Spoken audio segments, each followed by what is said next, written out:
हाँ तो दोस्तों, सबसे पहले आपको जाना पड़ेगा क्रोम में। क्रोम को क्लिक करते ही आपके पास इस तरह का पेज ओपन होगा। तो आपको सर्च करना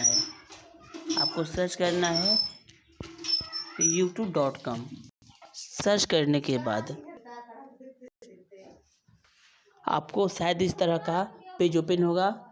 तो उस पर आपको कुछ नहीं करना है, ये 3 डॉट दिख रहा है, आपको 3 डॉट को क्लिक करना है।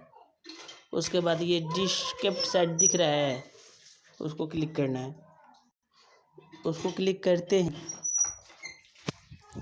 आपको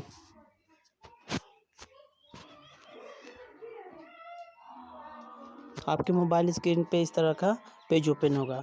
तो उसको आपको कुछ नहीं करना है, ये आपका लोगो दिख रहा है, ये लोगो आपके चैनल का लोगो, आप जो भी चैनल का लोगो लगाए उनको उस पर क्लिक करना है।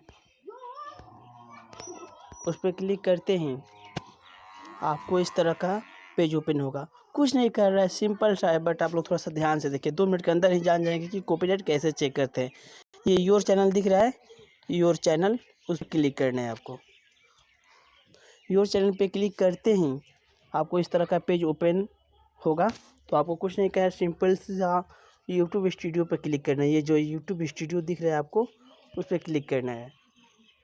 उस पर क्लिक करते ही आपको एक और नया सा पेज दिखेगा। क्षमा चाहते हैं, मेरा नेट थोड़ा स्लो है। तो उसको क्लिक करते ही इस तरह का पेज आपको ओपन होगा। तो आपको वीडियो देखना है कि कॉपीराइट कौन सा वीडियो पे है। तो वीडियो पे क्लिक करना है, सिंपल सा वीडियो पे जो दिख रहा है आपको, वीडियो पे क्लिक करना है। वीडियो पे क्लिक करते ही आपके मोबाइल स्क्रीन पे एक और नया सा पेज ओपन होगा। हाँ देखिए, आपका ओपन हो गया। तो देखिए, आप जो भी वीडियो अपलोड, फिलहाल अभी मेरे यूट्यूब चैनल पे कोई भी कॉपीराइट नहीं है, कॉपीराइट क्लेम नहीं है। अगर कॉपीराइट क्लेम होता ना तो यहाँ लिखा है नॉन की जगह पे होता कॉपीराइट क्लेम होता वहाँ पे, ठीक है। तो मेरे ख्याल से आप लोग समझ गए कि कॉपीराइट क्लेम कैसे चेक करते हैं। तो अगर समझ गए तो दिल से धन्यवाद। तो जाते जाते मेरे चैनल को सब्सक्राइब कर दीजिएगा और बेल आइकन को